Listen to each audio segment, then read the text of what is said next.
श्रीमती राधा रानी कुसुम सरोवर पर फूल तोड़ने आई। भगवान वहां पहले से ही उपस्थित थे, पर इस बात का राधा रानी को ज्ञान नहीं था। भगवान ने अपने पैरों से एक टहनी को झुका दिया। राधा ने जब इस सुंदर फूलों से लदी टहनी को देखा तो एक हाथ से टहनी पकड़कर दूसरे हाथ से फूल तोड़ने में व्यस्त हो गई। ये नहीं जानती थी कि ये सब भगवान ही कर रहे हैं। भगवान मुस्कुरा रहे थे। भगवान नीचे कूद गए और राधा रानी उस टहनी को पकड़े हुए जमीन से कई फीट ऊपर उछल गई और वे जोर से चिल्लाई, कृष्ण कृष्ण।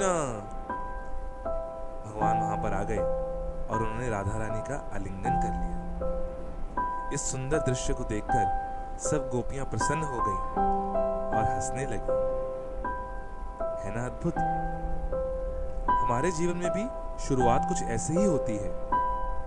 कृष्ण भौतिक और आध्यात्मिक भेंटों के रूप में टहनियों को झुकाते चले जाते हैं, पर हम अक्सर फूल तोड़ने में इतने व्यस्त हो जाते हैं कि भगवान की उपस्थिति को भूल जाते हैं। फिर क्या, टहनी हाथ में और हम हवा में। अब आगे क्या होगा ये हम पर निर्भर करता है, हमारे चुनाव पर।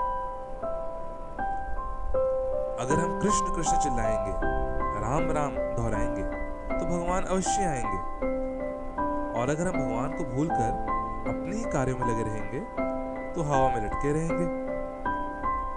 ऐसी ही अनेक अद्भुत कहानियां हैं हमारे शास्त्रों में, जिन्हें मिथ्या या माइथोलॉजी कहकर दबा दिया गया। जुड़िए हमारे साथ इस प्रयास में, जहां हम ग्रंथों में छिपी हुई अमूल्य कहानियां लाए हैं।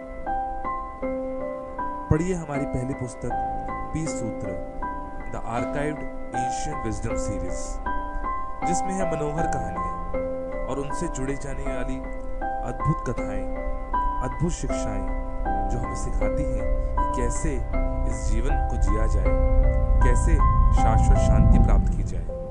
हरे Krishna. Now available on Amazon, Flipkart and Notion Press website.